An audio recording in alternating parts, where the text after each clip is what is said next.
Chef AJ Live. I'm your host, Chef AJ. This is where I introduce you to amazing people like you who are doing great things in the world that I think you should know about. Well, today's the first Tuesday of the month, which means it's time for Straight Talk with Dr. Doug Lisle, where he answers the questions that you have submitted to us in advance. And boy, we have some good ones today. How are you, Dr. Lisle? Good, all is well.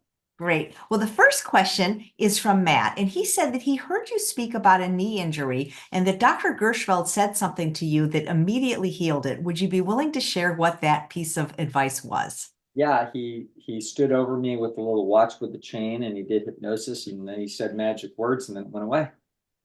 Nice. All right.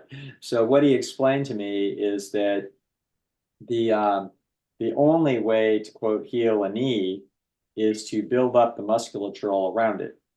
So then once I understood it, in other words, he was explaining to me why I kept having the kinds of problems I had, because if the knee is not strengthened around these joints, then the joints can be not actually angling themselves at exactly the right angles, particularly with a sport like basketball, where you're shifting directions and you're putting a lot of pressure on the joint from a lot of different angles. So when he explained that to me, suddenly I understood why it is that I needed to do the exercises that he was recommending. Like until I understood, I just kept waiting for the thing to heal, because everything else in my life for the last 60 years is just heal if you wait long enough. But this thing was not healing, and every time I would then go out and play, then it would start hurting, and I'm like, man, this has been going on for 5 years, and it never quite gets it done.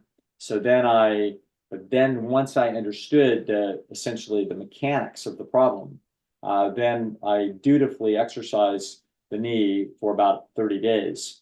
And at the end of that 30 days, when I went out to play, there was no pain. And so then I played the next day a little bit harder and there was no pain. And then I played the next day even harder and then there was no pain. And then I realized, okay, that's the story. And then like 3 weeks went by and I got reckless and then I kind of injured it again. But that's par for the course. Now I am doing exactly what I'm supposed to be doing. I'm realizing also one of my favorite sports commentators is a old basketball great by the name of Kenny Smith. And Kenny made a comment about some player coming back from an injury or something, and he said something. Now it stuck in my mind. You hear things like this all the time from people that are knowledgeable, but you don't always aren't paying attention. But Kenny said, you don't play basketball to get in shape. You get in shape so that you can play basketball. I'm like, yeah, I never thought of it that way. I always sort of, in my life, I played my way into shape, and that's how I've always done that. And so I never considered that I had to get in shape to play basketball. So obviously at super high levels, that would somehow make sense, but it did make sense to me. I just thought, yeah, you just keep playing or do a lot of drills. And it's like, no, these guys now know they have very careful training regimens where they're lifting weights at the appropriate times in the season to keep the strength of the muscles up so that it can support the joints, so the joints can put up with the extraordinary stresses that are involved in the game. So now I know that I actually have to get in shape to play basketball, which is something that I never knew before. So, but I've just proved it to myself over the last 4 or 5 months. And that's what Nathan told me, that he said, not only is it the thing that will heal the knee, it's the only thing that can heal the knee. And it's like, okay, now I understand. So that's what he said. Great. What are you doing to get in shape? In other words, I do specific kinds of exercises, a whole bunch of them that are directed at the knee. I don't worry about anything else just because there's nothing else that's injured. But there's nothing, knees and ankles are going to be the two things that are really going to pay prices in a game like basketball or tennis or something where there's a bunch of fast footwork. Yeah, in most sports, your legs are your life. And so anyway, that is what I do. There's a series of bunch of little exercises that are specifically designed to strengthen the leg in ways that support the knee. And so that's what I do, and it works. I That would be- remember last July, you kind of were limping. It seemed to be really bothering you. Oh yeah, yeah. It's been on and off for 5 years, and so now I had a specific incident where I injured it about 5 years ago, and I've been on and off. And when it's healed up, it eventually heals, and then I go out and play, and then I play for long enough, and then I get aggressive enough, and then sooner or later I injure it again. So that's been the cycle for 5 years, and I just kept effectively thinking that if I played that thing into shape when it wasn't hurting too badly, then it would be fine. But no, that isn't fine. I must do the kind of specific muscle building on the leg in order to support the knee, and then I won't have a problem. It got proved to me in 30 days, which was remarkable. So that was a good thing, and that's what we're doing these days. I wonder if Dr. Goldhammer was able to beat you during your recovery period. Well, yeah, I mean, if you can't run, if you can't cut, then you can't play. So no, you're not playing anybody.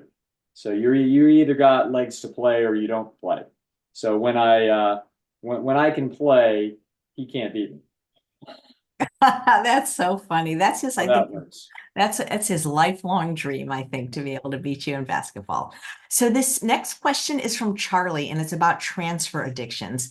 And Charlie asks, how do alcoholics and addicts in recovery avoid transferring addictions, say to other things like food or gambling, etc.? Well, generally the case is that there are specified stimuli that a given personality is going to be they're susceptible to addiction. So people that are susceptible to cocaine are not necessarily susceptible to heroin. Okay, those are very different pathways, and so people differ in how sort of sensation seeking they can be. So you're going to have what has been termed an addictive personality. Some of this way of trying to look at addiction, though, is slightly skewed. So I'm going to now explain what addiction really is, so that we can kind of clarify the question and then try to answer more questions than maybe just this question. So addiction is, if you were to talk to a bunch of counselors, therapists, psychiatrists, psychologists, they would have a vague notion that there's something wrong with the person, that there is maybe a genetic flaw, or that they've been traumatized in childhood, that there is something wrong with the person that is drawing them to an addictive process. That is an incorrect understanding of what's taking place. So an addictive process is nothing other than a repeated decision made by a motivational system in order to acquire a resource. So life forms are resource acquisition machines, whether it's an oak tree that's getting sunshine and nutrients, and carbon dioxide. In other words, this thing is just it's a survival machine that has an architecture that allows it to grab nutrients from its environment in order to survive and then reproduce.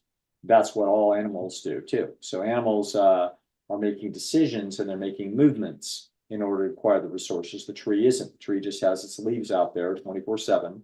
When the sun comes out, it's able to do photosynthetic process and get energy. Okay, so you can't do that. You get some energy. You go out in the sunshine, and it reduces your energy expenditure. So that's why you like it. You have a good mood associated with that. However, to addiction. So we need to look at it from one very accurate perspective. You have to look at this thing and just say, forget the concept of addiction. Just all we're looking at is human motivation or animal motivation. And the motivation is to acquire a resource. Okay. Well, how much do you want to acquire the resource? The answer is depends upon its value. So the more valuable the resource, the harder I'm going to work to get it. Okay, well, how do you establish the value? Oh, I establish the value by the neurochemical cascade that takes place when I acquire the resource. Okay, that's how the system has to have a calibration mechanism for value. Otherwise, a little kid's little car would be the same thing to you as finding the love of your life, little toy car. Like, what's the difference? Answer: depends upon the gene survival value of the stimulus that's involved. The little Hot Wheels car, you know what I mean, is only worth so much in gene survival chips. You could trade it for a few dollars and then get a sandwich. Okay, well, how many gene survival chips is that worth? I don't know, 5 chips. How valuable is it to find the love of your life? Oh, as valuable as it gets. Okay, so as a result, you're going to see that your nervous systems of animals are configured in order to assign gene survival value. In other words, gene survival probabilities, you could hack those up into little things that you could call gene survival units, like pennies and nickels and dimes and quarters and $20 bills. In other words, those are value units in commercial trade. So gene survival units are the currency of life. And so so it's going to turn out that certain circumstances, environment, organism relationships are going to have different values, but only to the best of our knowledge, plants look like they have some kind of an evaluative system. At least some plants have a little bit of something, but you can really see it in animals. Animals are moving around towards some values and away from things that would take away from their values. They move towards food and they move away from predators. Okay, so they move towards mates and they stay away from poison. This is how they're designed. And so a person that's, quote, addicted is just an animal that is seeking a resource that causes a neurochemical cascade that indicates its survival reproductive value. Now, we can see that in all cases, that we can see that it is self-destructive. That's why we call it an addiction. So, I mean, we brag about saying, well, I'm addicted to workaholic. Okay. Oh, I'm addicted to exercise. It's like, yeah, well, whatever. That I don't know what you're referring to.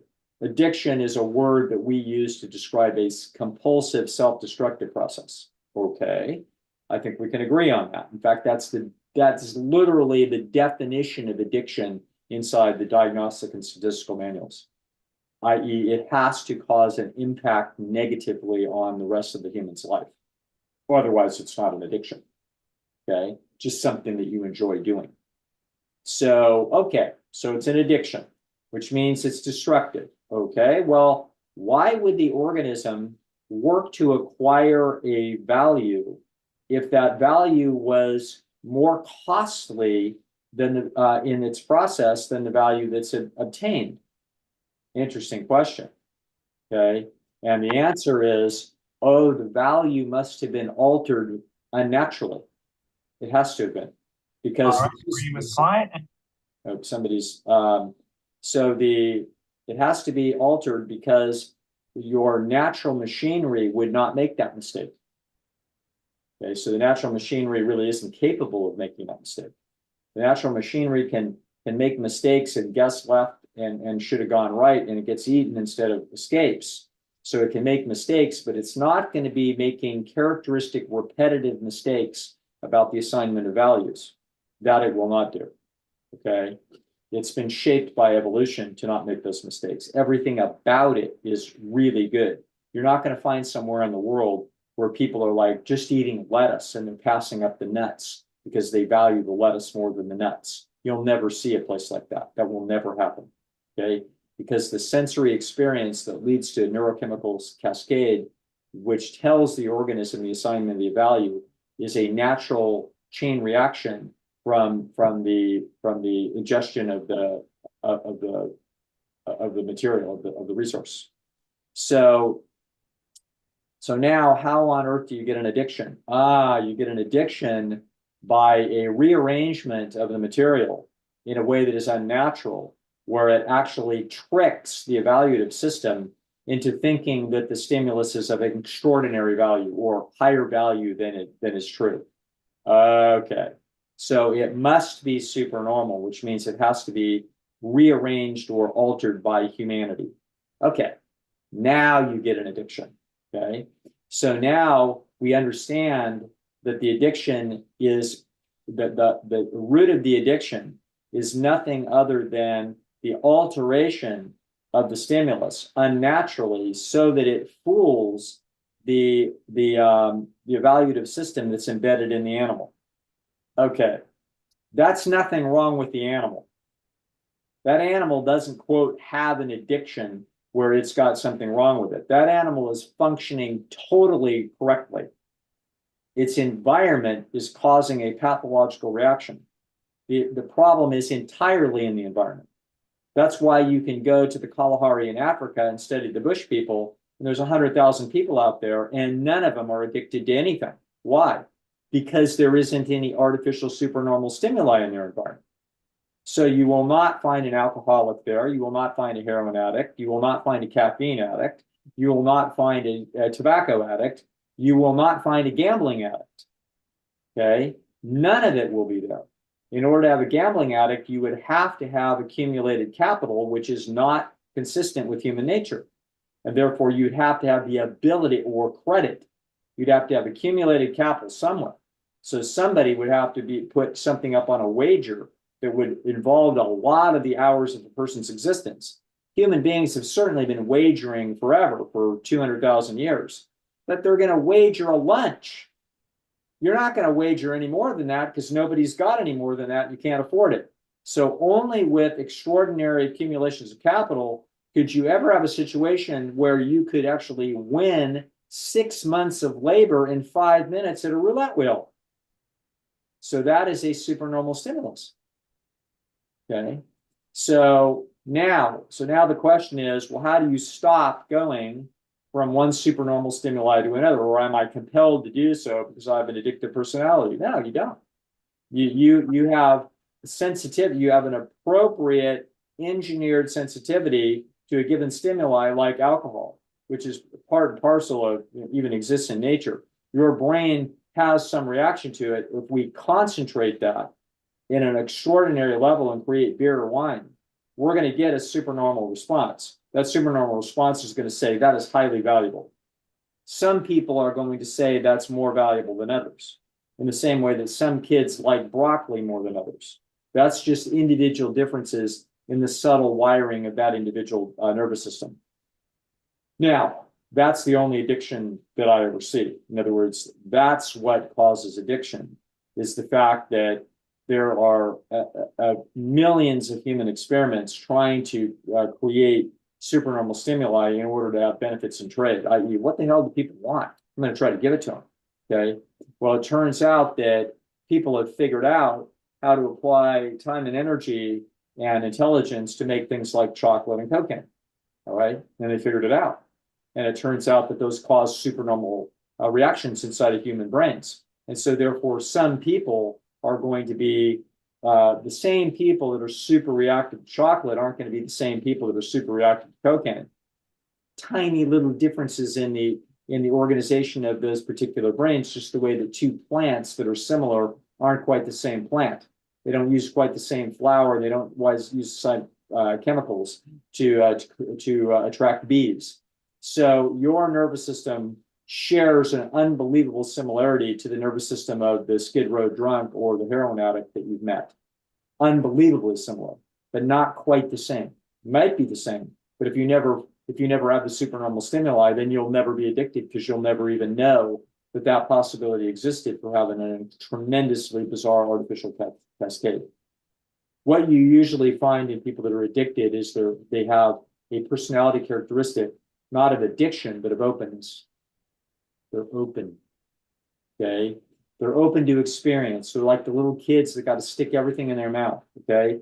They're like the little kids that have to wander away from you and go see what's at the creek and then stare down into it. And you're like, don't you understand we live in Africa? There could be a crocodile down there. It's like, well, that's why, they discover great things, but they also get eaten. So the people that are open to experience are vastly more likely to die in accidents than people that are closed. So now we see the anatomy of addiction. The anatomy of addiction is going to be an individual that is living in an environment that has supernormal stimuli and they're open enough to find it. Okay.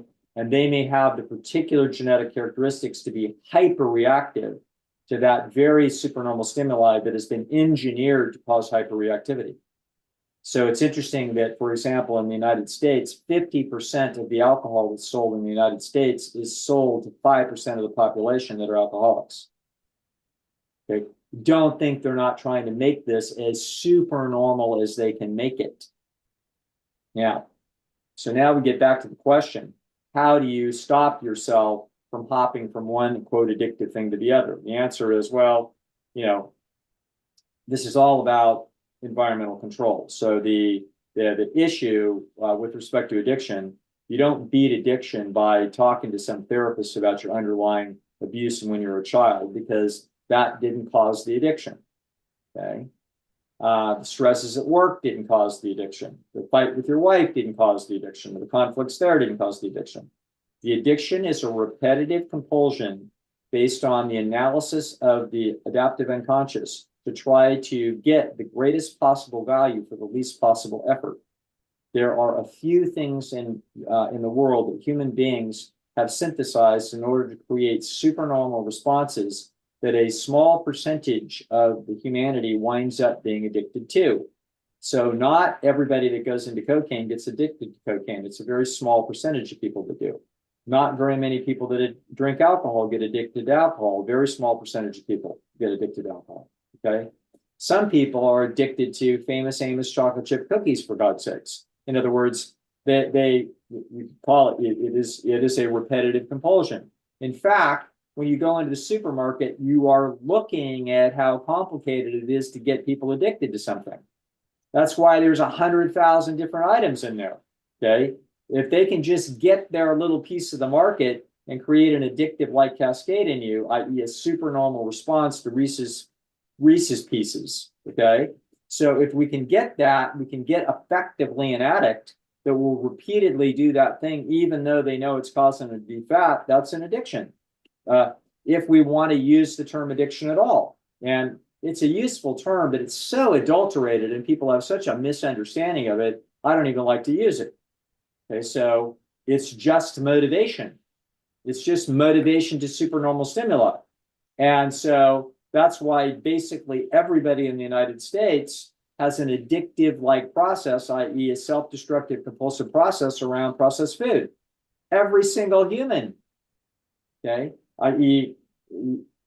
Sans, AJ and Alan, and a few other people, okay, that basically everybody is being drawn to and is causing themselves some minor degree of compromise with respect to their physical or mental well-being, secondary to supernormal stimuli around food. That is a universal characteristic wherever that food lands in the world.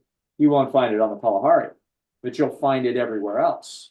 Okay, now, but do we really call it an addiction, Doug? It's just that I happen to like Fritos. It's like, well, what else do you call that? There is no substantive difference between that and somebody that's wrecking their life on alcohol. The only difference is that, oh, you're beating up your kidney a little, you're increasing your likelihood of cancer with the free radical formation as a result of eating the heated oils. You are, your face is a little greasy, you are a little fatter, like you are not as healthy of a specimen. This is a self-destructive, repetitive process that you're doing, and you don't want to stop, and you're highly motivated to continue. What the hell do you call that? It's an addictive process just as much as alcohol. It's exactly the same process. It's literally exactly the same process. It's just a matter of degree of how destructive it is. Okay. So that doesn't mean I think it's, I don't think it's terrible. Now, a lot of addictions aren't, if we want to call them that, what are they? They're just repetitive processes that are fooling this motivational system because they're supernormal.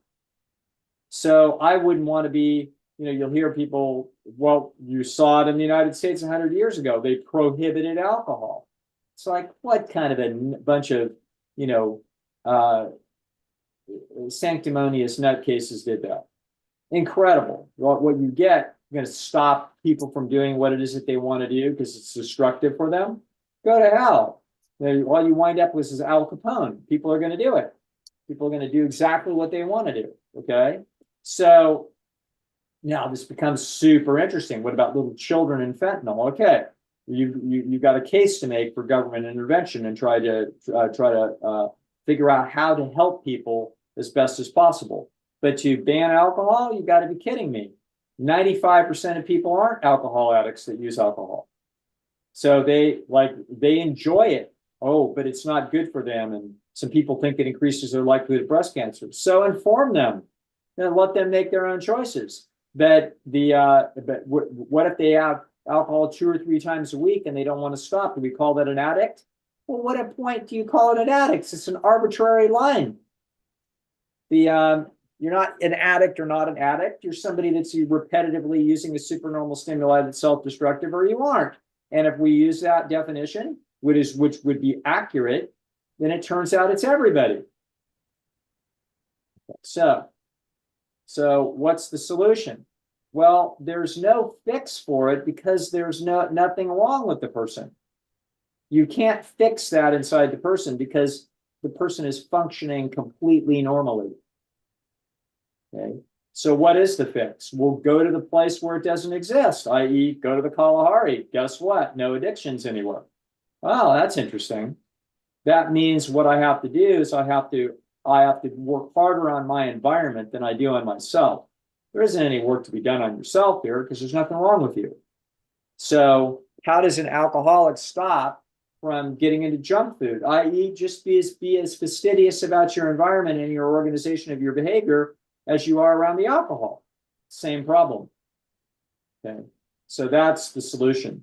The solution is fastidious, hyper-conscientious control over environmental variables that will cause you to do addictive-like processes that are self-destructive. Okay. So people that, I'll tell you, a mildly destructive, very interesting train robbery. It's the biggest one in the world, which is the cell phones. Okay. The cell phones are compelling people with supernormal stimuli. They are teasing you with little bits of status or little bits of trade advantage that you can see little options for future behavior and consumption that could be a little bit better than some other option. Okay. So you don't have people dating, you have people scrolling and scrolling and scrolling for hours a day on Tinder or whatever else the hell it is that they're doing. So, and you have people on the damn things all day long worrying about a little bit of social status and some Facebook feedback system. In other words, what have you got? You've got a repetitive compulsion to seek a resource that is supernormal. It's exactly what's going on. Okay. And so, people would be wise to buy themselves little cell phone safes where they can stick that cell phone in a safe for 3 hours and hit the thing and realize you don't have any reason to be on that phone for the next 3 hours. You can check your messages and check in with the office or whatever 3 hours from now. Put it in the cell phone safe and hit the thing, hit the button. Now you can get yourself out of a supernormal stimuli if it's capturing a lot of your life. So, environmental control. So environmental control is the solution to addictive processes. And as Nathan would say about my knee, it's the only solution to the addictive process. Okay. So if you find yourself in an addictive process of any kind, don't think to yourself, well, I need to go to a shrink and find out what's wrong with me. You don't need to go to a shrink to find out what's wrong with you. You need to control your access to that resource. Now, you say, well, oh my God, do I have to do it forever? I don't think I could do it forever. Well, the good news is that the job is to take that resource out of season. Your brain is designed by nature to infer the possibility of acquiring resources by whether or not you've had the resource recently. So if you have not had the resource in a month, the brain's resource acquisition algorithms basically start saying the resource must not be available. That is the only reason why you've ever met an alcoholic who hasn't had a drink in 7 years. If they had to put up with the tension inside the nervous system and the motivational force to get another drink, if they had to do that and say no to that for 7 years, there isn't a human alive that could have done that. But it's going to turn out there's lots of humans that can do it. And the reason is after they go 60 or 90 days, the resource is now being judged by the adaptive unconscious as that it must not be available. Okay. Okay, if it's not available, then there's not a lot of motivational force to go seek it out. And so that motivation quiets down. That is how you control addictions. But notice that you are walking in a minefield. As long as you're careful to know where the mines are, you won't get your foot blown off. But if you take your eye off the ball, you're in the same deep trouble. Why? Because you did not fix your childhood issues or your interpersonal problems. And that is why the addiction is now gone 7 months later. That is not what happened. All you are is a resource acquisition human animal that took a resource out of season, and now the acquisition algorithm doesn't believe that it's in the environment. You're saying, well, how is that possible? I know it's down at the store. The resource acquisition algorithms are designed by nature to work according to specific sensory stimuli that the organism was designed by nature to be cataloging as value. So if you haven't tasted the Fritos in a month, you forget they're there.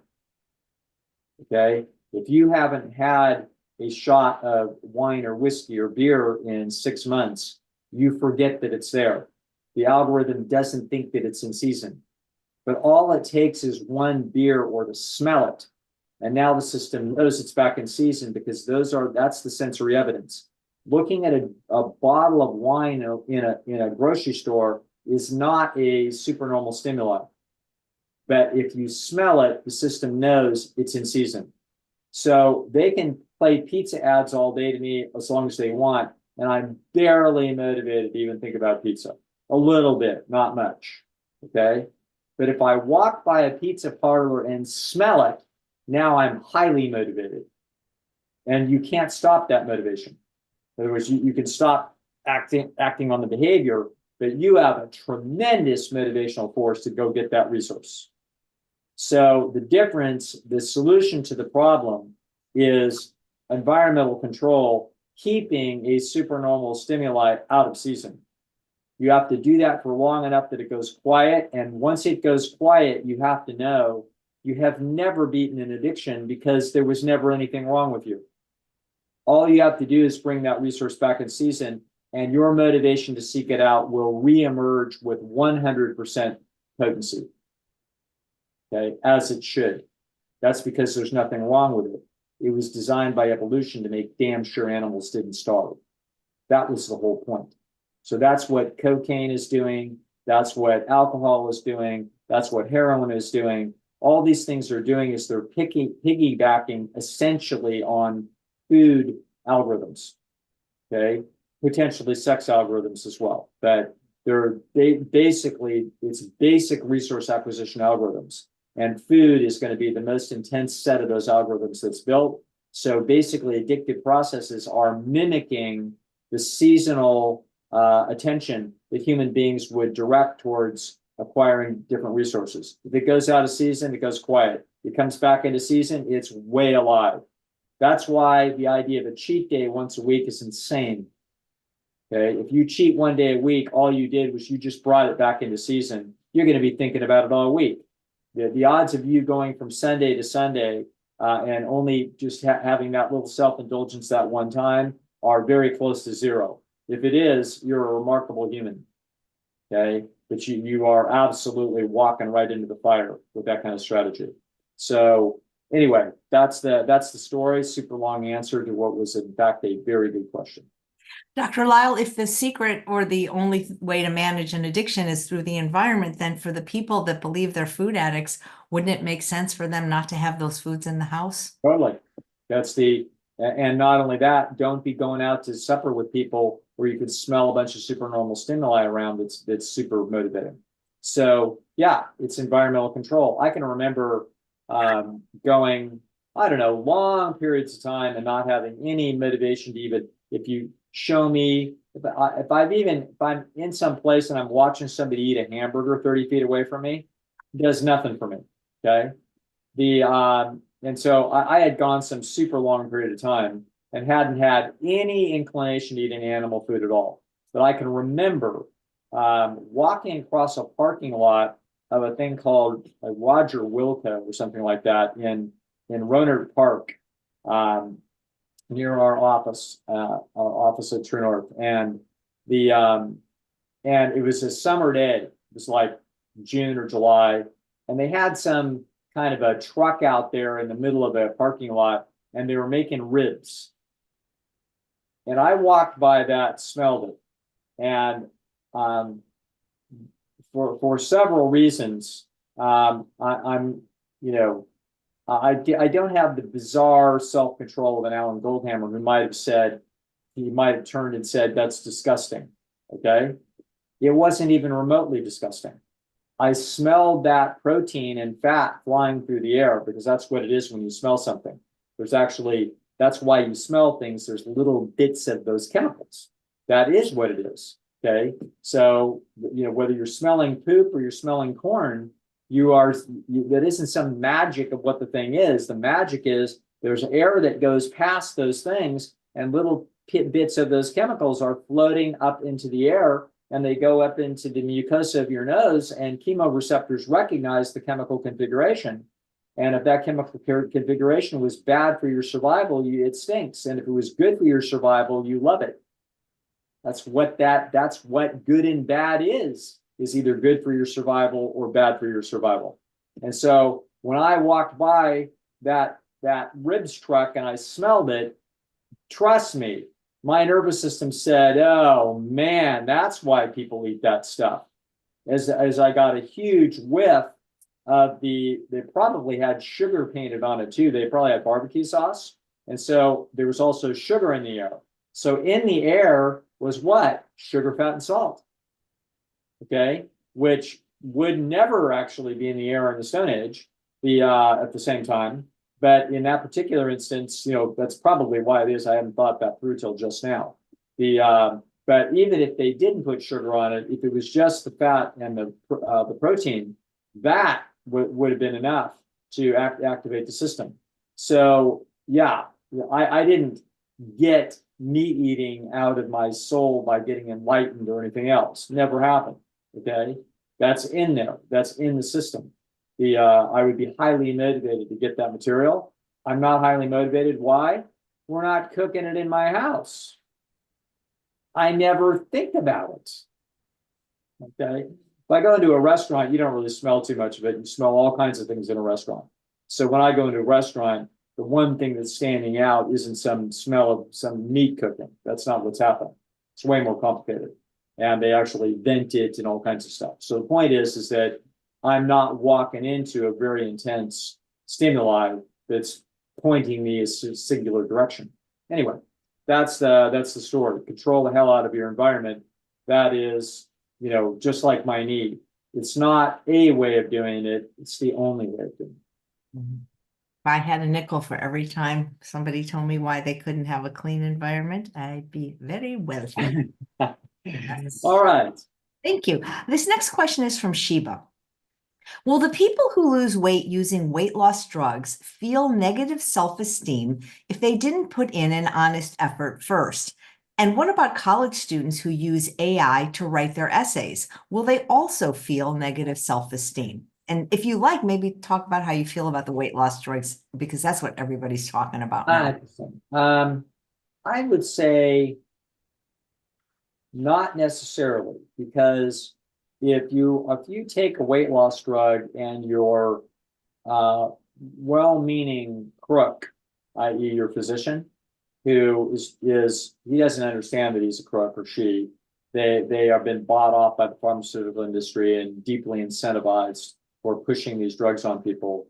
So they think they're helping, for God's sake. So a lot of them do. It's astonishing to hear doctors justify this and watch their logic and reason just sail right out the window. But that's okay. We'll all learn this 8 years from now when there's a massive class action suit and 1 million people have sued them, and there's a $17 billion judgment. But they won't care, because they will have made $117 billion. And this is not part of maiming human beings through pharmaceuticals by giving them shortcuts to what it is that they want.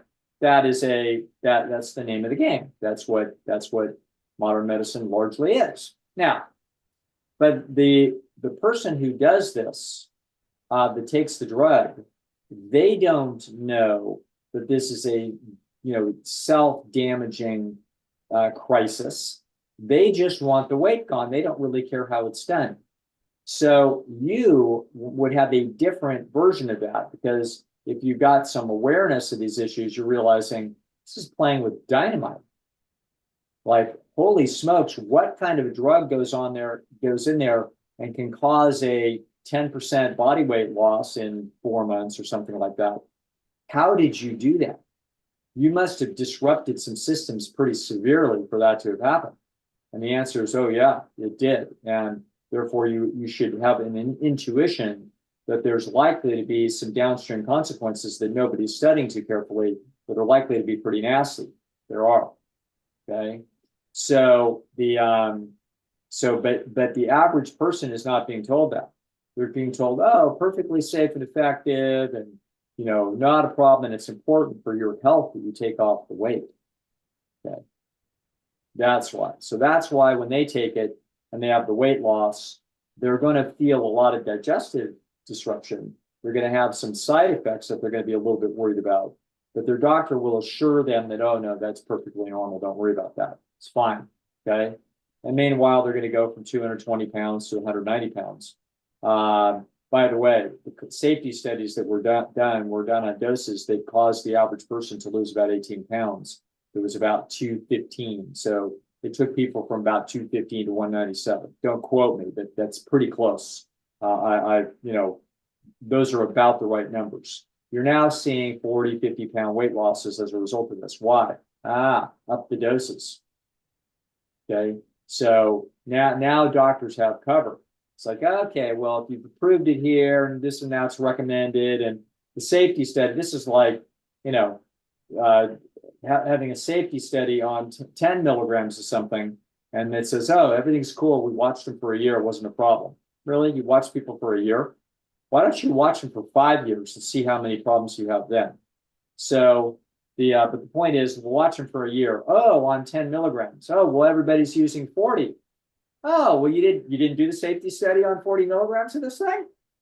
Oh, you didn't do that safety study. You just did it on 10 milligrams. Come on, people. Safe to drive your car at 60, perfectly safe. Is it safe to drive at 150? Well, we didn't test it on that. Okay, so back to our patient.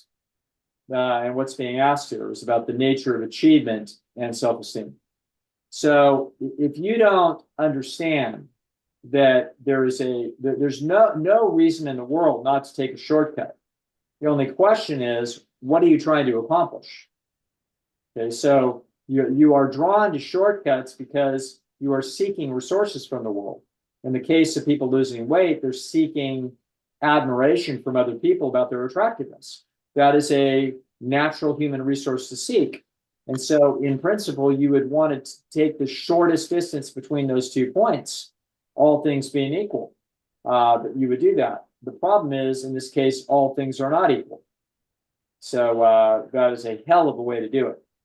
And you can expect consequences from taking a shortcut that violates the laws of biology that ruthlessly. All right. Now, some kid writing on ChatGPT doing their term paper. Okay. Well, it depends upon what the kid is after. Is the kid seeking the sense of achievement that would come with getting an education, and then having that education and their abilities and their comparative abilities reviewed against their peers, so that they can earn the esteem of the instructor and earn their own self-esteem of knowing that they competed and they put in this effort and they got to this level. Yeah, but that may not be their objective. Their objective is just to get in grad school at the best grad school they can, so they can have the fanciest certificate, so they can make the most money. They couldn't give a rat's ass about any of that other process. So in that case, they will not earn the self-esteem from having produced it, but they may not actually care. It might not lower their self-esteem. Self-esteem is a moral feedback system, but a moral feedback system is associated with what you believe is fair. And so a given nervous system could say, hey, fair is fair, man. Everybody else is doing this. I'm competing against other people that are doing it. Why would I put myself at a competitive disadvantage? So this is why in sports and in other things, it's incredibly important to have rules. And the rules don't do any good at all unless they are unbelievably ruthlessly enforced. Okay, they must be enforced, or else the cost benefit is that you have to cheat. Why do you have to cheat? Well, because otherwise I'm at a competitive disadvantage. Why would I play in a game seeking resources if I was at a competitive disadvantage? Why would I do that? And so I can remember as a student, I was appalled at UC San Diego when, like, if you haven't thought about cheating and you haven't actually given it some serious thought about cheating at some time in your life, you are either a freak or you're stupid. Everybody's going to think about it. Everybody's going to try to figure out, is there some reasonable cost benefit of cheating? I certainly did. Okay. Now, the question is, though, when I ran the cost benefit on it, it was like, no, it's definitely not worth it. So I'm not going to do it. I'll just study hard. Okay. That's what I'm going to do. Now, I can remember walking into an exam in physiological psychology, which was probably the hardest class that I ever had in grad school or undergrad. I was competing a bunch of med students that are in there that already know 80% of the material. They took a psych class in physiological psychology to basically get easy A's competing against a bunch of psych majors that didn't know what a neuron was. So I'm starting from scratch. They're 2 years into an undergraduate degree in biology. It's not anything close to a fair fight, but at least it's an even playing field that nobody's going to cheat. So, okay. So I had to work like hell. I worked harder in that house class than I worked in any other class in my life. Got an A, barely.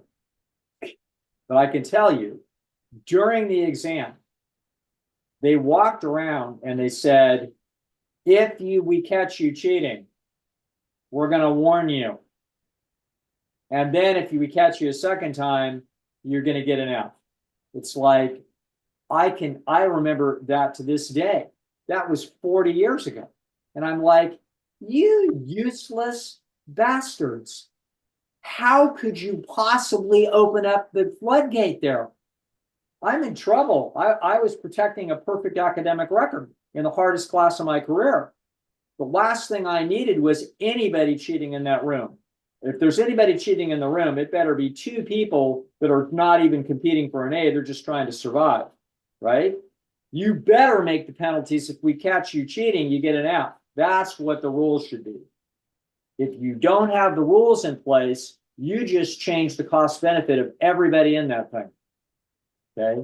So now what it is, it's like, well, this is no longer about me earning esteem in the right way from the people that matter, because those people don't have the rules set up right. You just turned it into a fiasco. And you get a tragedy in the world known as Mark McGwire and Barry Bonds. Okay. Mark McGwire and Barry Bonds were two of the greatest home run hitters that ever lived. And those two guys were outstanding. Both of them, without a doubt, were headed to the Hall of Fame. Okay. Mark McGwire couldn't keep his corn pecker out of it and started shooting up steroids. So he was getting 45, 48, 52 home runs a year. He was a great home run hitter headed to the Hall of Fame. That idiot, knowing that other people were doing this and starting to look like him and get big contracts, he started shooting up, him and Jose Canseco. Okay.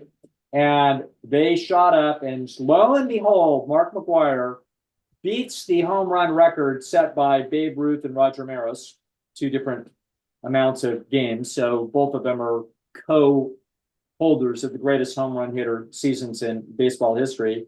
Ruth at 60 and Maris at 61. And Mark McGwire, lo and behold, hits 70. How the hell do you hit 70 home runs when thousands of the greatest athletes in history have been aiming at this record for decades? How do you do it? Supernormal stimuli. That's how you do it. Completely unnatural muscle configuration. That's how you do it.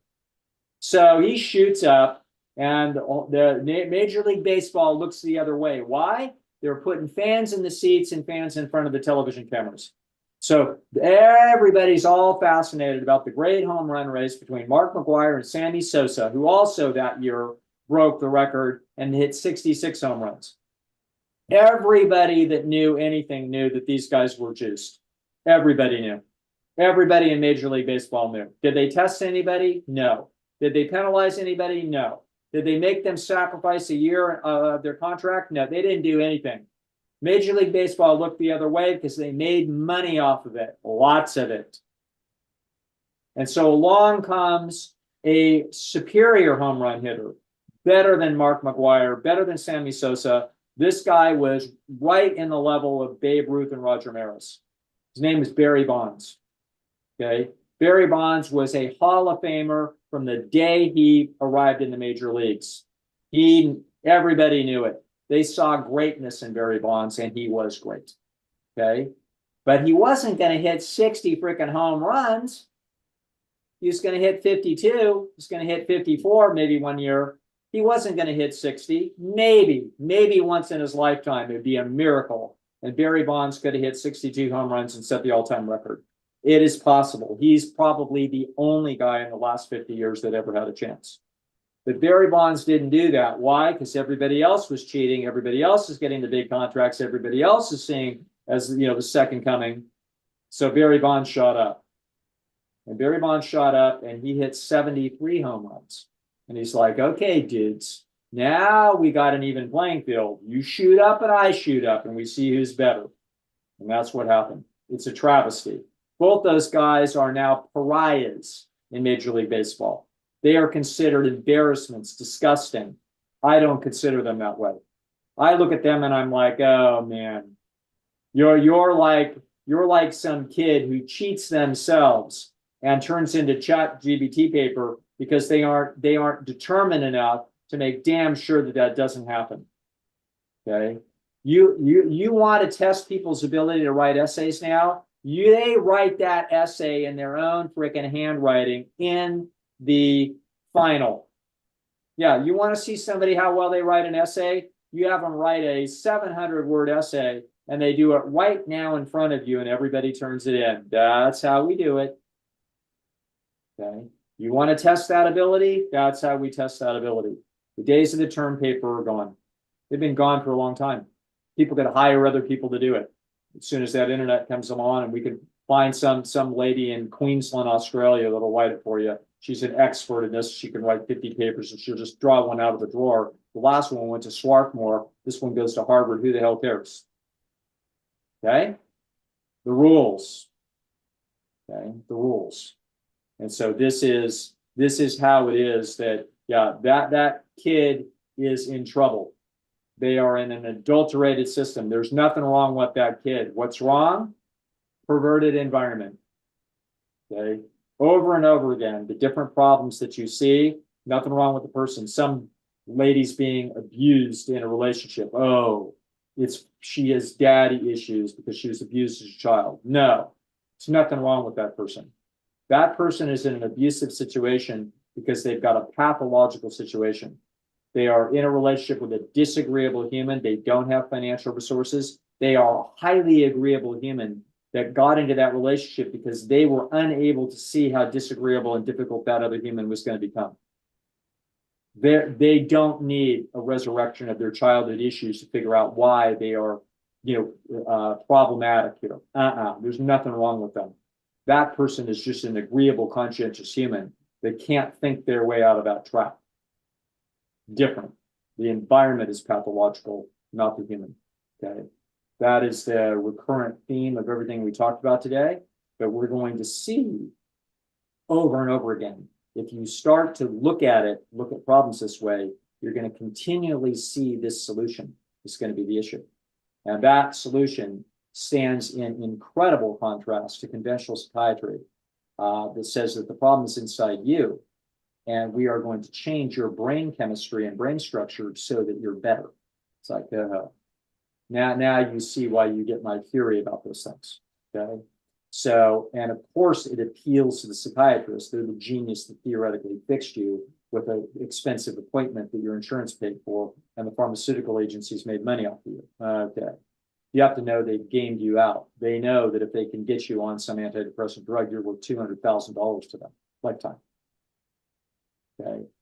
Psychiatrist is conveniently and blissfully unmotivated to seek whether or not any of this is true. Okay. They don't understand and they're not motivated to figure it out. They're not very perceptive. Why would they be? Cost benefit analysis. Anyway. Yeah. Such is life. That's the story. Here we do straight talk with me and AJ because we're trying to tell it as straight as we possibly can so that you can make the best decisions possible. Usually that means sum it up, work harder on your environment than you do on yourself. That's how we get a better life. That's the first thing I ever heard you say. But Dr. Rawl, correct me if I'm wrong. I could have sworn you got a similar question in regards to gastric bypass and whether or not shortcuts impress the internal audience. Yeah, shortcuts don't impress the internal audience, but they don't necessarily discuss it. Okay. The internal audience is a moral judge. Okay. So, and people can confuse the esteem that they feel from other people because now they don't have this liability because now they're thinner. And that feeling, they can have a heady feeling that look at me now. Okay. They think that's self-esteem because people and psychologists have not they have not gone to the trouble of parsing out that there are two very, very different things in the world. They are esteem and self-esteem. Those are very different things. And so esteem will also be highly related, very similar related emotional response to confidence, because what we seek is social resources from other people. And therefore, if we do something and we're getting feedback from other people that they want to trade with us, that they want to date us, or they want to be our friend, or they want to hire us, that feedback is esteem, and that feels really good. And that it feels very good because it's interrelated with confidence. That means, oh, I have the goods now at a level that I can compete and trade to get those resources from those people. I've dropped 30 pounds. Now guys that are cuter are now hitting on me. So does it feel really good? Yes, it absolutely feels really good because esteem and the actual trades with other people, that's where the rubber hits the road in biology. People either mate with you or they don't, or they befriend you or they don't, or they hire you, they don't. So the actual resources from the social environment come from esteem processes, but that is different than self-esteem. Okay. Self-esteem is the moral mechanism of an internal audience that judges whether or not we have done an excellent job at competing. Now you might say, well, what the hell is the difference? And the answer is, well, what if I cheated and I lied on my resume and I can't actually do the job? I'm just trying to get a job so I can get health insurance. So when you get the job, do you have the excitement and happiness associated with having achieved that thing on an honest basis so that it's going to be an ongoing recurrent success? No, you don't. You may have an excitement that, oh, I'm going to get a check for a while and I can dig myself out of trouble. How long can I last before I'm fired? Yeah, there's going to be some anxiety in that whole situation. It's not the same thing. Whereas if we earned it honestly and we actually had a 3.6 GPA in electrical engineering from MIT and we're not lying and we didn't create a phony resume, when we go into that job and we do know how to write that code, then that's a different feedback. We have self-esteem saying, I earned it and I can do it. And we have esteem saying, they're willing to trade with me. There, those two things now are separate processes, but they're highly interrelated. They're interrelated because they're supposed to be causally related. Earn through self-esteem the effort at the skill development and competitive positions so that you can then go earn esteem. Okay? They are meant to be. That is the purpose of the self-esteem mechanism, is to encourage efforts to increase your capabilities that will lead to you to being able to compete more effectively, that will then give you the esteem, which gives you the resources, which is what we celebrate. Okay? So that's the issue. So it was the old man at Harvard, Robert White, psychologist, that said, yeah, self-esteem is really two things. It's internal and it's external. Okay, I'm using exactly the same thing, except that I say that we have to separate out those words. The self-esteem mechanism, in my mind, has nothing to do with how we feel when other people cheer us. Different issue. They can be cheering you and you can be sick to your stomach because you know that you defrauded them. Okay? You can be relieved and excited that you put one over them and you're going to get a bunch of resources for it. So you can be like, oh, that's going to, now I got a big check. Okay? So you can imagine the bizarre internal processes of a Mark McGuire or Barry Bonds. They're shooting up, they're cheating, they're getting all kinds of accolades and people are singing their praises, but they know they cheated. It's a sickening, process to even think about. The fact that they were willing to do it tells you how that the rubber hits the road in evolution and esteem processes, and they sought the adulation of women, they sought the admiration of men, and they sought the resources that they could get from spectacular achievements. So that's what they were seeking, okay? They were seeking the ends, but the problem is the means that they used to get there, was a tragedy. Why? I would look at that and say, yeah, they made their choices, and that's hard, but really, the fault belongs with Major League Baseball. The commissioner of baseball absolutely knew about this. Without a doubt, they knew about it, okay? They did it anyway because it was in their best interest. They were willing to sacrifice those men's bodies and their self-esteems in order to grab, $500 million. It was worth it to them. And as far as I'm concerned, if I ever met the commissioner of Major League Baseball at that era, I would be unbelievably disgusted at that slimy human. Right? Yeah, I think that's enough for one day. Okay, we had one more, but we'll save it for next time. Good. All right, AJ. But real quick, you're not a fan of the weight loss drugs, though, even if they don't affect your self. Absolutely not. I think they're a disaster. In other words, I think a million tragedies will take place. If it could be that you could have a weight loss drug that would cause people to lose weight healthfully without risk, I would say, why the hell wouldn't we do it? Okay. But that's fine. That's a pipe dream. That might happen 1,000 years from now. Human beings may, in fact, figure out how to do that. Okay. We aren't anywhere near figuring that out, and we're not going to anytime in anybody's lifetime that's alive today. If you're a newborn baby today, trust me, this problem will not be figured out in the next 50 years. You are not going to worm your way around nature. The same thing that psychiatrists think that depression is caused by a chemical imbalance of the brain. Boy, have they been bamboozled by the pharmaceutical industry. It's not caused by anything of the kind. And anybody that's read the scientific literature knows 100% fact that that is not the cause of depression. Depression is a failure feedback mechanism that is to tell an animal that their efforts that they are using as a scheme to get a resource are repeatedly failing and are unlikely to succeed. Whether you're human or you're a rat, you find exactly the same emotional response. Okay? So the solution to the problem is not to drug the animal into thinking that it succeeded, even if you could. And if you can't, by the way. Okay? But even if you could, that's not the solution.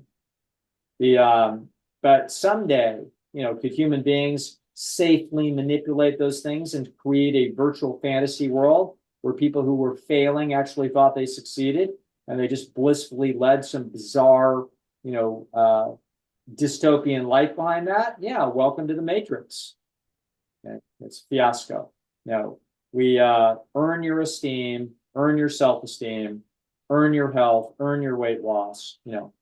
There's a right way to do it, and get it all in line. Yeah, I'm not a fan of the weight loss drugs or anything that's trying to shortcut your way to something that you can't do it safely. Shortcut. I'm a shortcut for anything. If I could have a shortcut way of teaching somebody statistics, believe me, I'm up for it. Okay, but then they need to be. But it's not about passing a statistics test. It's about do you understand it? If I ask it to you in 18 different ways, can you feed it back to me so that you understand the concepts? Evelyn Wood made a bunch of money, quote, speed reading. Completely bogus. You cannot speed read. Okay. So anybody that says, oh yeah, I can speed read, nah, they're lying. Okay. They're getting a bunch of pseudo esteem trying to tell you a story about what is not true. Okay. So no, can't be done. What you call speed reading is scanning, grabbing a couple of facts, and then than throwing the I speed read mail that says, oh, you've just been, congratulations, you qualify. It's like, yeah, no, I don't need it. That's speed reading. Anyway, yeah, watch out for shortcuts. We have a phrase for it. Too good to be true. Usually is. All right, everybody. Thanks, Dr. Lisle. See you next time. I'll see you soon. Gotcha, folks. Thank you so much. Thanks all of you for watching another episode of Chef AJ Live. Please come back at 1